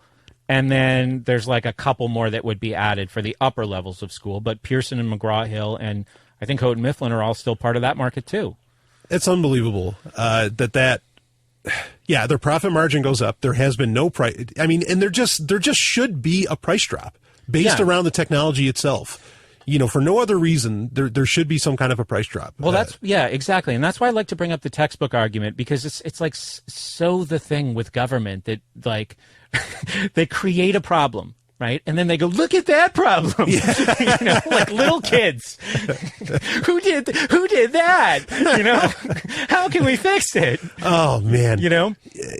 Especially another thing too, like I remember in high school, so I had an English teacher. This guy was hilarious. Just this little guy, obviously a veteran of a few too many battles. Right. But right. he was an English teacher, and I mean, I really, really enjoyed the guy's class, but like the first day in it, I mean, he was kind of, I shouldn't say that because it almost sounded like Stockholm Syndrome because he could be a real asshole, but he took the book, this huge, whatever company, made the English textbook, and he literally tossed it behind him and said, we won't be using I did this. That. Yeah, right on. Yeah. I mean, it's almost like something out of, what's that great movie with Robin Williams, Dead Poets Society? Yeah. Right, yeah, where you rip out the first page of the book, I don't hear enough rip. And, but that was so great. And but it was the best English class like that, or, it was the best introduction to a lot of these different, types of SVO and all these different sentence patterns and everything that I ever remember. But we never used the fucking book, and so, I mean, that speaks to something else on that as well. But anyway, I did this ceremony when I started working at this private school teaching history. On the first day, I took all the textbooks and I put them in the closet, and those kids were so jaded. They're like, oh, yawn. He's doing the, I'm the cool teacher thing. I'm your friend. Yeah. Oh, fuck the system. Yeah. You never seen anything like me before. I thought I was pretty cool, but it's in that context of school. It's like, hey man, as long as I have to sit here until 3:00, I'm not impressed. Right. And it wasn't like I never made good connections and nobody ever learned anything and we didn't have a good time and a few laughs, but it's like, it's all within that milieu of you are forced to be here. Yeah. And it's kind of like there's that threat of because it was a private school, but the kids were brought there, through public means. It's a long story. No, yeah, I understand that. Yeah, sure. So. Yeah. All right. Do we have any more to the game? Let's see. We've been trying to improve education for many years without results. So let's try something new. Yeah. Technology. I think we pretty much already destroyed that one. Yeah, absolutely. What about the argument that computer games and simulations, stuff like that are really changing the educational experience? You must have talked about that before. Sure. Yeah. So there's a fine line here because I have, as much as earlier I talked about the Oregon Trail on playing that on the Apple II, and I actually genuinely did learn some things from that. There's the concern that the gamification of everything actually works against intrinsic motivation. Sure, it's very behaviorist. Yeah. So I remember on some of the later Macs that we had in school, they'd have the Math Blaster games and all that. It's oh, here, kids, you can play this and you'll learn math. I didn't learn shit, from playing that because it was too forced. To try and gamify, the process of learning math. So there's a problem with that. But I don't know. I think it's very exciting when you think about virtual reality and some of these other technologies that schools, it's going to take, even if it was in full force in the market now, which it kind of is, but if it was really out there, it'd be 20 years before schools would even think about taking advantage of something like virtual reality. Yeah. I think that could get really interesting, or even augmented reality to where, a digital layer, gets put on top of the real world that you're looking at. I mean, I can imagine going on a field trip or something and, history could very much come alive, very quickly if you visited if you went to some Revolutionary War, home or something, or site, and you could kind of see it happen, and you'd be right there, and you could touch the blade of grass, where something like this happened. I mean, there's interesting aspects to that, but again, under the school system, I just don't think it would work. What do you think? Yeah, it's the intrinsic motivation is such an essential ingredient. I remember times being a teacher and just being going someplace or watching something or listening to something and saying to the kids, isn't this the most exciting thing you've ever seen? Isn't this amazing? Yeah. And they'd just be yeah, right. What a dork. Yeah. So I don't know what kind of shock somebody would have to experience with some kind of new technology to go, you know what? This apathy is bullshit. I was wrong. This is cool. I don't know what it would take, but my enthusiasm was not a cure as a teacher for that student apathy. Right. It has to be intrinsically motivated. I learned so much about math because I had this love of baseball. And I wanted to understand baseball stats. There used to be this little thing in the Boston Globe sports section called From the Maniacal One. And it was this guy who would calculate all these weird stats, like Roger Clemens does this on Thursdays, weird, but it would be baseball stats. Yeah. And I started to just get so into that, and I learned a ton about math. But I wasn't trying to learn about math. I was trying to love baseball. Right. And learning about math was a byproduct of that. I tell this story on my show all the time about this unschooled boy that I used to be kind of like a facilitator with. And all he wanted to do was watch Ancient Aliens. It was all he was into. And Monster. That's all I do. Monster Quest, he's I want to tell you about cryptids. I want to make a trap for Bigfoot. We spent a week digging a hole and then hanging Bigfoot bait, and then building a grid of sticks and covering it with leaves for him to catch Bigfoot. Then he wanted to do fake UFO photos.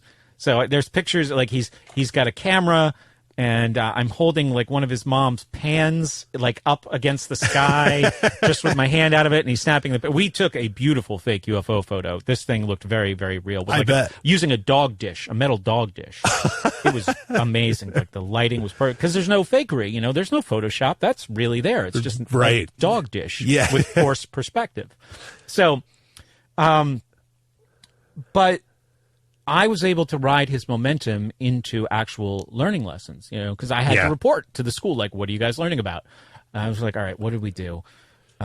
We were talking about UFO sightings, and then we made a map of where all the UFO sightings. So, okay, we did GPS, we did geography, which is true, because he's looking at a map of the world, and he's like, "Where's this place in Russia?" And I'd say, "All right, let's look it up," and then we'd get the coordinates from Wikipedia, and we would plot it on our map. Longitude and latitude. And we made this tack board of all these UFO sightings. Yeah. There was one color tack for sightings, another color tack for abductions. And, did this kid learn? I mean, just picture him finishing with me and going to some prep school, like Phillips Andover, and being like, "Well, here's a tack board I made of UFO sightings.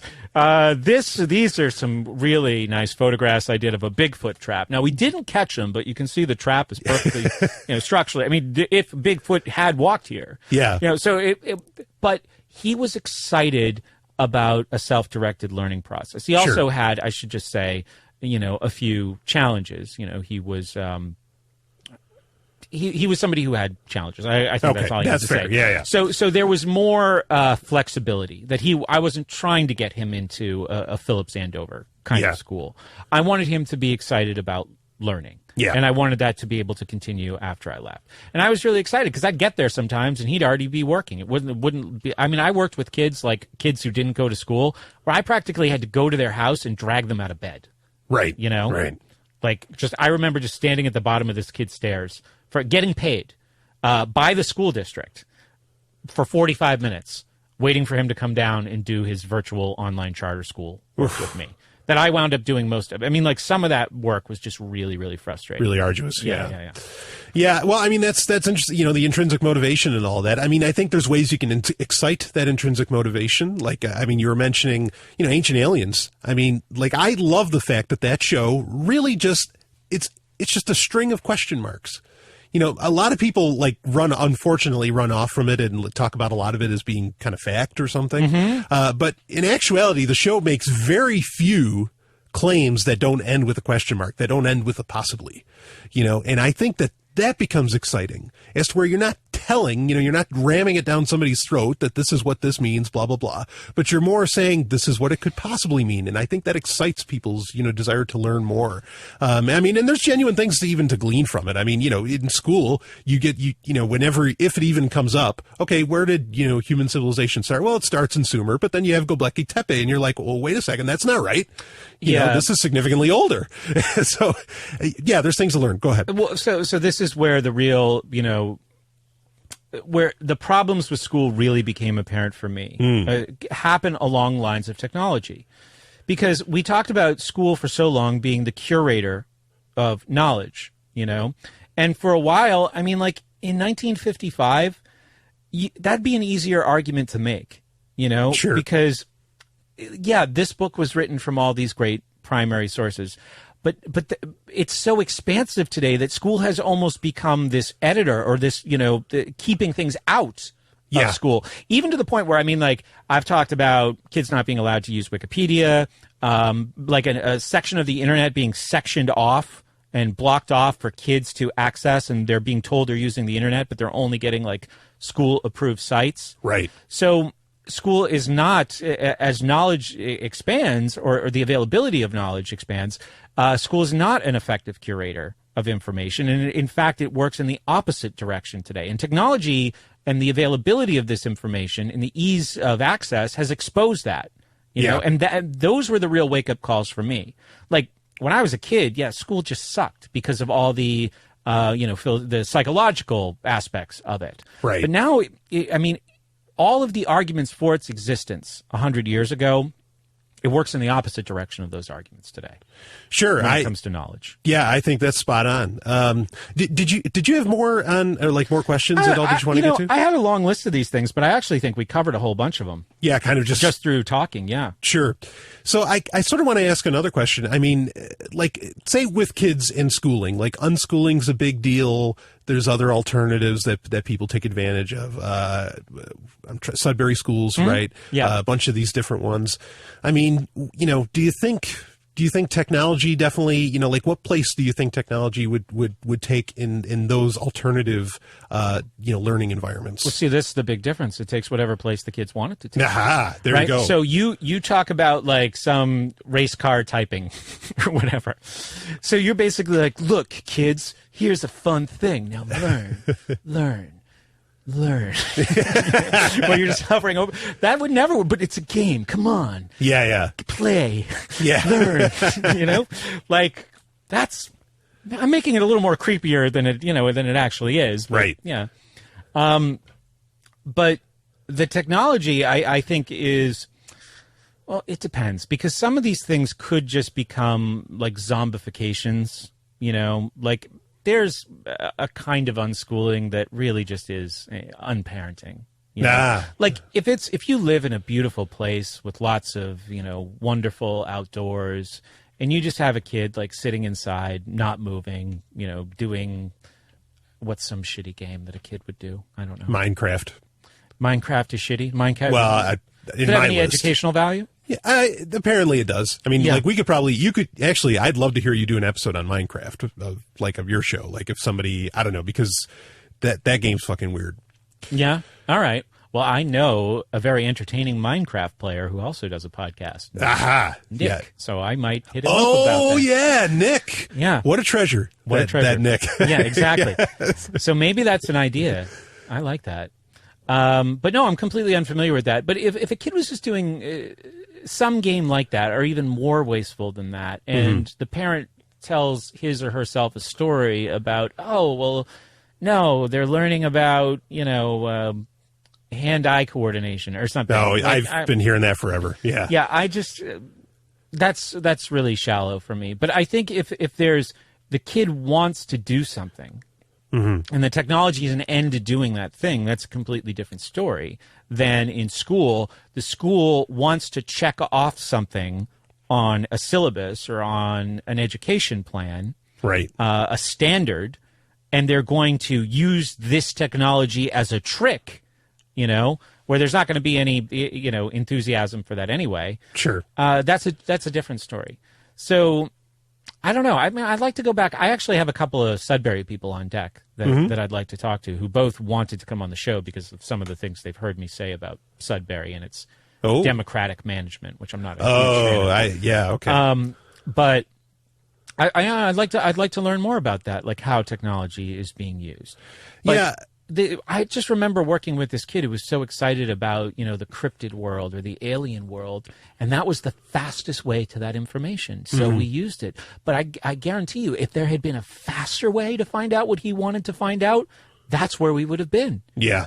So it was just a vehicle to transport him from, this place of curiosity but ignorance to curiosity and answers. Yeah. And that's what it should be used for. Sure, absolutely. And I kind of want to not change gears, but kind of follow up on this.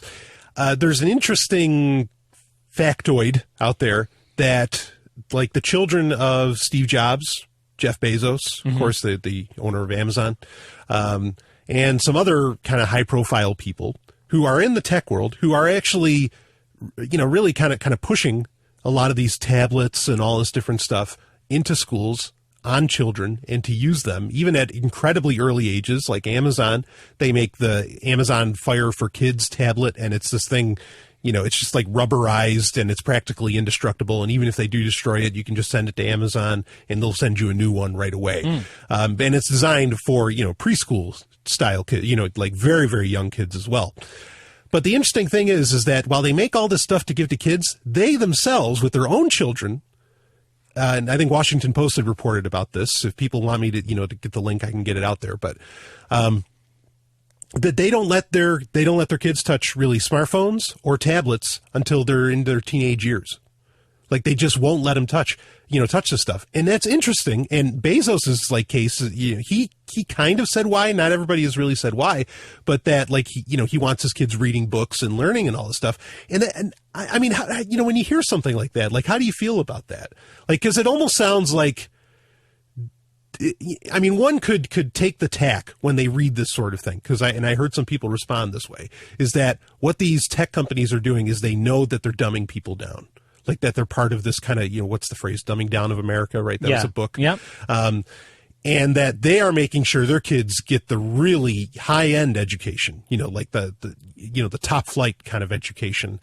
But they know that giving every kid a tablet and all this stuff is actually doing more harm than good. Of course, one could argue, like we've been saying this whole episode, that really the school's the problem, not the technology itself. But I mean, how do you feel about something like that? I even think there's a problem in the market, and I think these problems kind of grow out of school created laziness, right? So when there's a new sector, people want to flood it with shit, to make money. Sure. Right. So I've watched my niece, who is about 2 years old, learn to speak better, learn to sing, learn to count, learn her alphabet, from this tablet that she has. Okay. But there's also this thing on the tablet, and this is how most of the time is spent. It's like a kid's tube. And it is the weirdest thing. Is it the YouTube for kids? Because they do have that. Yeah, you can just kind of go through and select all these, but it doesn't. It plays videos in a tube-like format, but it doesn't look anything like YouTube. But you can just kind of scroll through the videos and say, I want to see that one. And it's like kids, like Asian kids opening up toys and going, ooh. And then they show them to their dad, and the dad's like, "Ha!" And then they look at this. This is a giant gummy worm, and we're going to eat it as a family. And I'm like, what the fuck is this? This is so creepy. Yeah, it's like some kind of alternate reality, and they don't really seem like they're human. Like they have very cartoony base human emotions, but they don't talk. They just giggle. And I'm not just saying it's like some, cartoony Asian thing. It's like they're all different types of people behaving very, very strangely, making these kind of expositional videos for kids that are just bizarre. And I'm like, I don't feel like she should be watching this, because the most exciting thing in the world, in this bizarre world, is like a giant gummy worm. You're right. So I don't know what that is. And I babysat for her, and I've asked, my mom, who's kind of critical of society and, curious about some of these things the same way I am. I'm like, what the fuck is this? Right. She's like, I don't know. Yeah. I don't think she should watch it either. Well, but we don't know how to stop it. Right. Yeah. Yeah. How can you stop? Well, it actually, that leads me into the Minecraft thing, and I want to talk about that. And that's the thing, you're talking about these videos that kids shouldn't be watching, right? Or that you feel like, what's going on with this? That's one of the things with Minecraft. This is, you can ask a ton of parents, okay? And I've asked them personally. Or I noticed it at first, them all talking about the same thing, and then I started asking people about it. And they're like, yeah, this is what they do. Minecraft videos on YouTube, they watch them nonstop. All of them watch it. And it's just I don't get it. Yeah, I'm lost as to what exactly, I get it, my best rationalization that I could come up with is just that, they are seeing, and the reason they're so excited about Minecraft, even if they don't play, that's the other weird thing too, is that even if they never ever play Minecraft, they still watch these fucking videos, and I just kind of wonder, it's they're getting to see a world where anything can be built and anything is possible, which, one of my kind of just an oddity personally is I love the winter. One of the reasons I love the winter when you're in the Northeast is there's a ton of snow. You can make fucking anything. The world is yours. And, if you can pack the snow just right, you can build it all, baby, and it's exciting. Okay, that's why kids like Legos, I assume. Right. And Minecraft is in many ways, I guess, just digital Legos. But it's just kind of weird that they're watching these Minecraft videos nonstop. Because it just doesn't, I don't know, it doesn't make any sense to me. See, I would actually regard that as more positive than the example that I was giving, which is let's watch kids open candy and have, Good point. Yeah. Weird cartoony emotions about it. But that's par for the course in children's entertainment. Sure. If you put on TV, I'm like, what is the goal of this show? To make the kids sick? To make them have a seizure? The cartoons for kids. You talk about, there's this problem, right? School still is pretty much the same as it was 100 years ago. When life outside of school moved a hell of a lot slower. Yeah. So now you're watching these cartoons where it's just flash, cut, flash, cut, flash, cut, flash, cut. And in the course of a minute, you might have seen 100 shots. Right. You know, like 100, and this is a cartoon, and it's this weird animation. I remember there was this show about an annoying orange. It was terrible. Oh, yeah, the annoying orange. Yeah, that's what it was called. Yeah. Yep. And I'm thinking, I remember watching my niece when she was about 8 years old watch the Cartoon Network programming, and then and sitting there, and she's just fixated, and saying she's going to have to go to school tomorrow, and sit there when nothing is happening in front of her. Yeah. You know? I mean, and she's a girl. I think that boys at that age developmentally have a even more of a challenge at sometimes when they're between the ages of like 6 and 8. Sure. You know, or maybe even a little bit older when they really need to be moving, like probably even all the way up to puberty. It's not a huge difference, but I mean, it has. There has been a bit of a pathologizing of boy behavior in school, especially in elementary school. Yeah. So I think that entertainment is providing a whole other challenge. Now, to say, are the technology leaders for companies like Amazon, et cetera, that are shaping these technologies, are they actively playing a part to dumb kids down? I mean, if they're trying to make money, they just might not be able to get around that. Right. You know, like all the momentum in making money off of kids goes in that direction. Yeah. Like just find, because a lot of parents, unfortunately, there's this laziness where it's like just find something that's going to take their attention and hold their attention and keep them still. So that the parent can go off and do something else. I mean, well, I even like, if you've ever babysat for a little kid, it's not like an approach that I would use, but it can make you more sympathetic to this idea where, like, yeah, maybe it's just for a half an hour. Oh, know? yeah. But I think then parents tend to get lazy about that, and it's like an hour, 2 hours. Just put them in front of this. Just give them this. And that's become more and more of a problem, and kids are really sucked into these things. Sure. I mean, that was true for the TV generation as much as the internet generation. Yeah, it was. I Yeah. remember the Nintendo. Oh, yeah. That was funny. Speaking of novelty, like the first time you turned on a Nintendo, Man. you're just like, this is amazing. This is the greatest thing ever. And then My like a thoughts week exactly. later, hurling my controller at the TV, going, this fucking thing, why does it freeze? Exactly. Yeah. Yeah. Yeah, that's an interesting point. I mean, certainly, like tech companies, their number one concern, honestly, isn't even revenue. I mean, eventually, it has to be to survive. But their first order of business is growth numbers. How many people are using our stuff? Blah blah blah blah blah. And so, obviously, getting kids latched onto this stuff is, I mean, that's huge potential for growth. It's the endless growth, right? Because people are popping kids out. Well, yeah, and it's also kind of the cigarette company plan. Yeah. Ooh. Yeah, tell me more about that. Well, get them early. Have them, even if they can't, use our product on the Little League field or whatever, let's have them forming a positive association with our product. Sure. Big League Chew. Make lifetime users. Right. Yeah. Oh, yeah, that's definitely a plan. Like, I mean, certainly with Amazon, especially appealing to kids, and when you have like these app ecosystems that you have to buy into, and pay for apps and whatever else. Oh, yeah. I mean, that's definitely the plan, is make lifetime and get them enclosed in your ecosystem so they're hooked on you and it's too hard to leave and go to Apple or Google or something like that. Right. Yeah. Yeah, definitely. Yeah, I mean, admittedly, like, this is a somewhat unrelated story, but I get a little conspiratorial when it comes to kids anyway, and I've always been that way, even when I was a kid. Like, this was a thing. So in school, do you remember Jolly Ranchers? Do you remember, like, the stick Jolly Ranchers, the candy? Yeah, sure. Okay. For some reason, and to this day, I still don't know why. Now I think I might have a clearer answer on it, and I'm not going to go into it. But, like, on the school bus and in school, whoever had these fucking Jolly Ranchers, they could sell, I mean, these are 10-cent candies at the time. We're talking the early 90s, whatever. And they sell them for $10.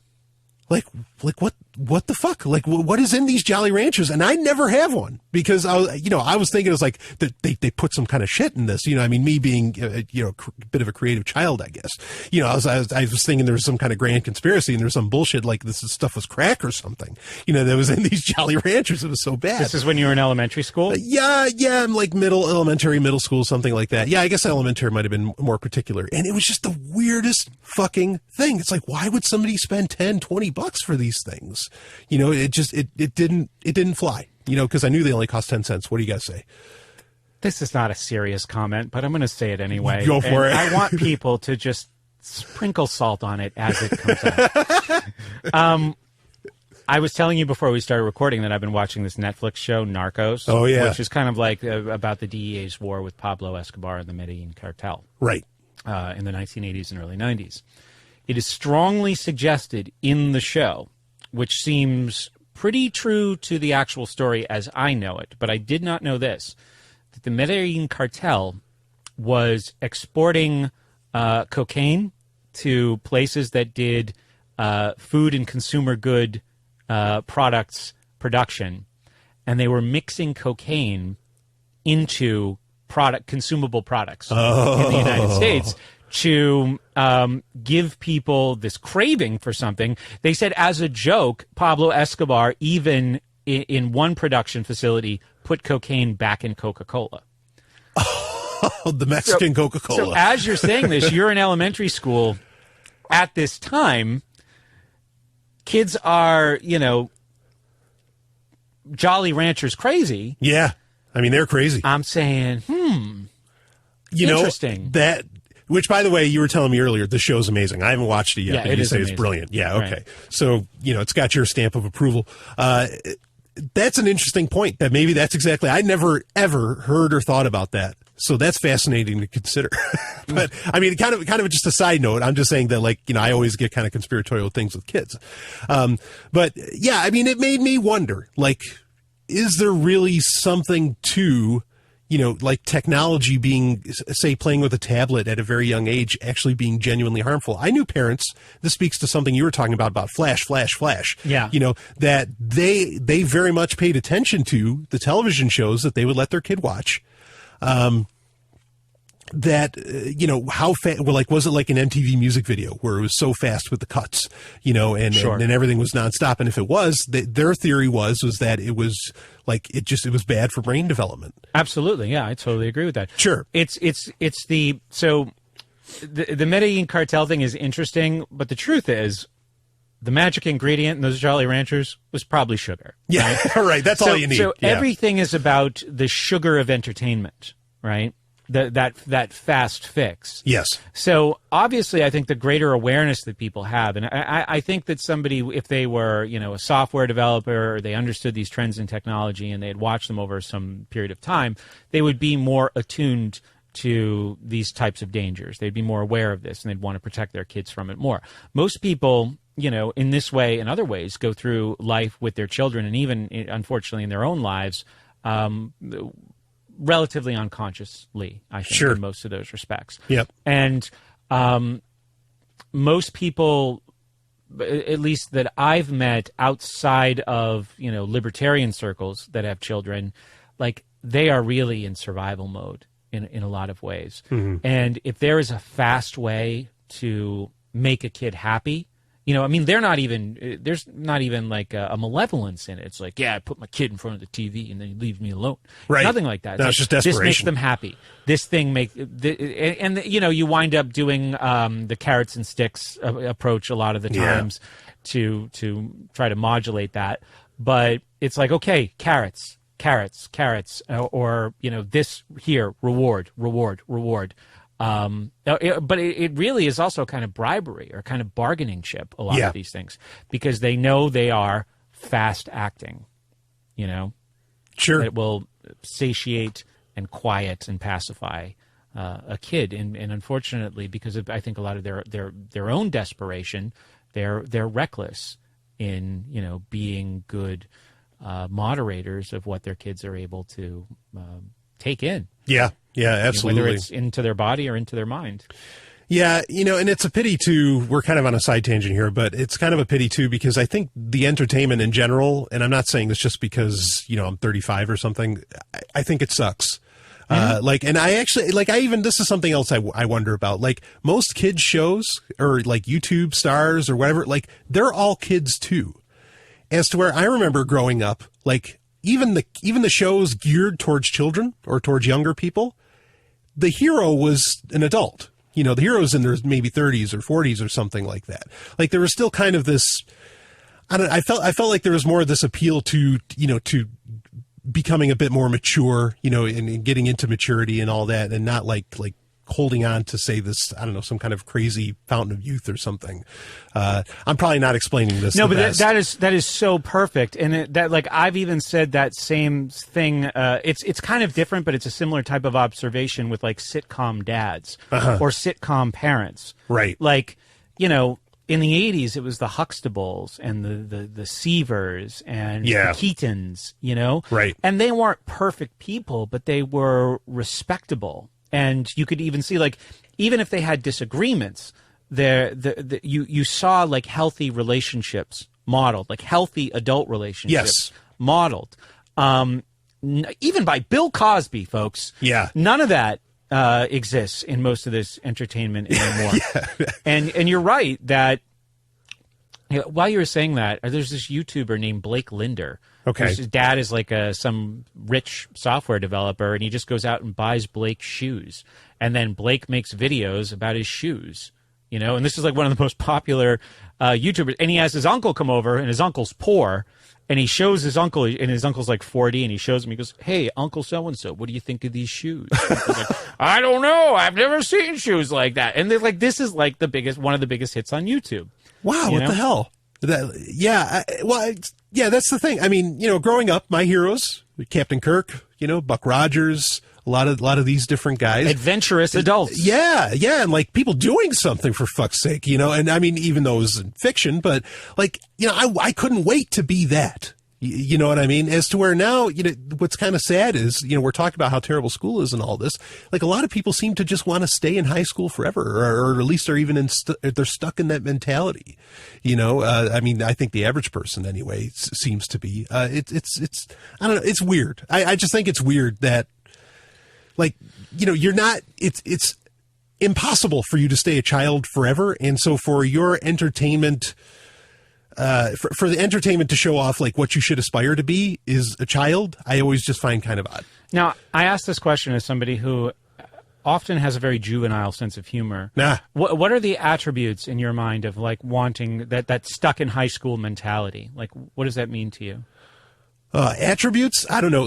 Like what I think how it takes shape is everything's a popularity contest. Okay, sure. And also, I mean, there's the idea that, well, they didn't have to maybe, you know, work for a living. I mean, there's like a lot of, you know, you could, you know, was the principle from Back to the Future, slackers, you know, like that sort of thing, right?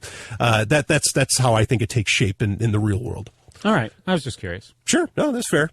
So anyway, well, let's see. We're at an hour and 50. So, okay. And I like to cap it around 2. But I mean, do we have anything to finish up on your notes on what we were talking about? I mean, no, my notes were pretty simple for this. Sure. I just really wanted to stress that idea that there are some really exciting stories about children and technology. Yeah. But they're not the way the real story is not the story the school budget expanders are telling them. Right. You know? The real stories are about the things we talked about as being really important: intrinsic motivation and freedom to learn.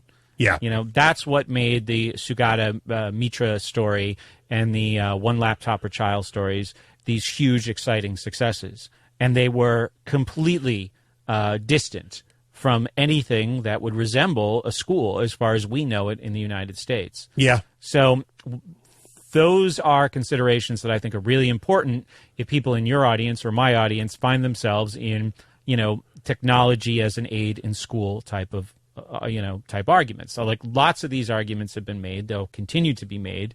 But the context of school is a very, very important consideration in these discussions.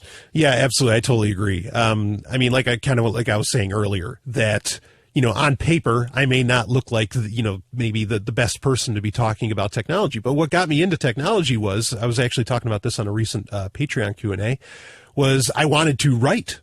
And, you know, Microsoft Office, that paper's endless, baby. I mean, you know, I didn't have to go out and buy more paper. I didn't have to go out and buy more notebooks, because that's what I was doing at the time, you know, when I was young. I mean, really young. Mm-hmm. You know, single digits, like, you know, I'd fill up notebooks and I'd have them under my bed and everything. But then you encounter the computer and it's just like, I could just keep typing forever. This is amazing. But my desire to want to write is what through the back end, got me into technology, got me into computers and how to learn more and how to do more with it and all of that. So yeah, it has to come from somewhere else, something else. I don't think you want to just toss it onto children at all or onto anybody, and just when it's needed.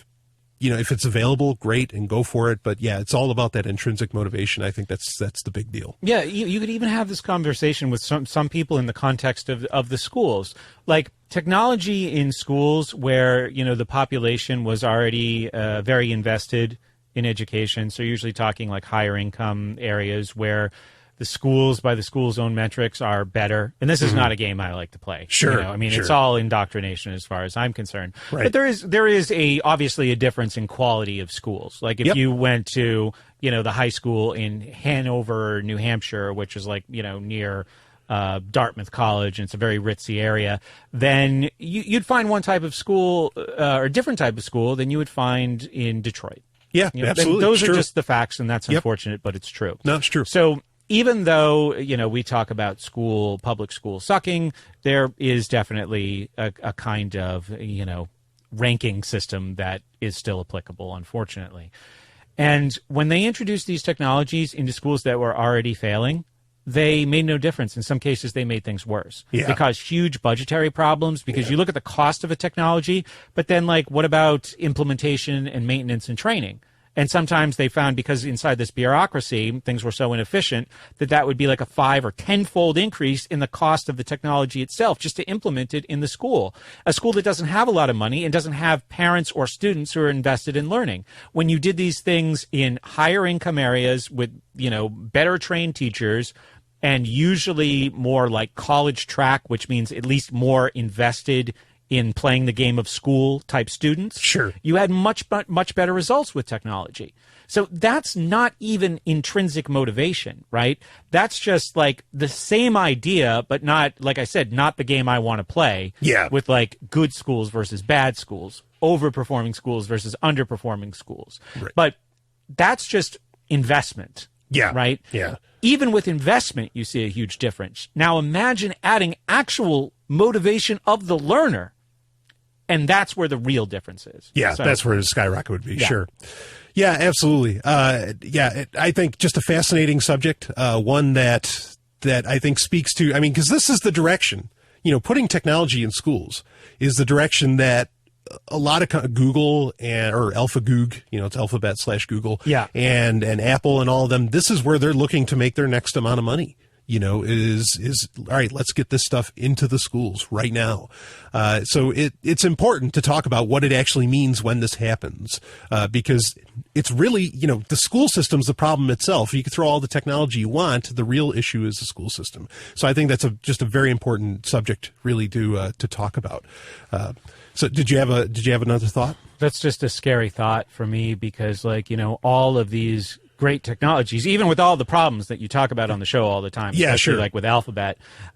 They're just, most people's first interface with them will be after they've been subsumed by the antiquated school, environment. Right. And to meet the needs of that school. So it's not like these things are going to come into that setting and revolutionize the setting. They're just going to become tools of that setting, which again speaks to the, gym class fat people problem. Right. It's just going to be an acceleration of that at a time where we really can't afford to have that association made with technology. Yeah, absolutely. And then in my opinion, at the end, and this is taking it right to the top, I think it speaks to just emboldening or empowering corporatism, unfortunately. Because the school system is very much government run. Mm-hmm. And then when these tech companies want to dive into the school system and work with it and really, quote unquote, empower it. But of course, we don't really want it to be empowered. Right. Then, you have another case of really this unholy alliance of, corporations and governments.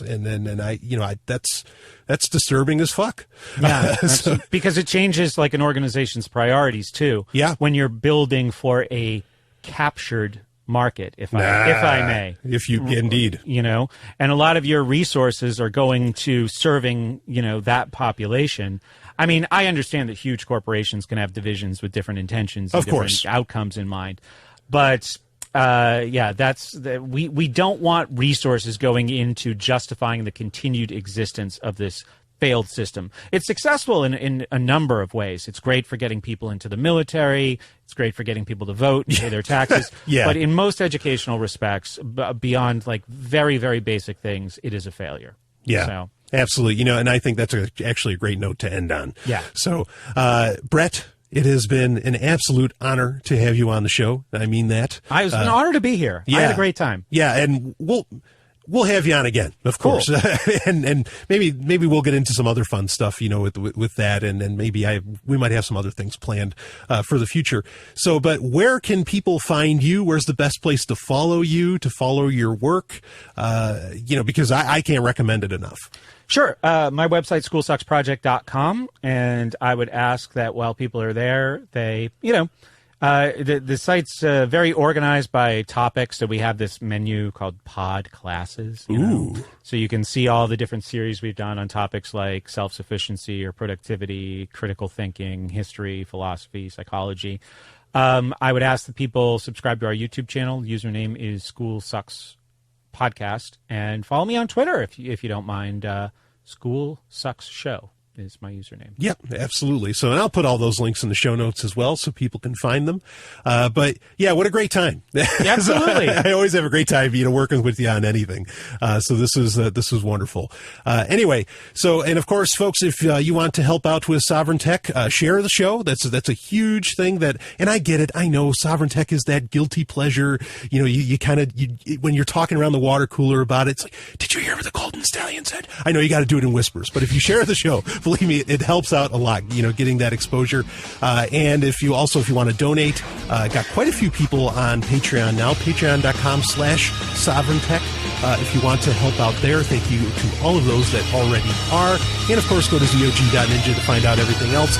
And next week, I know everybody's been waiting for it. I'll say it here. Next week, October 21st, I think.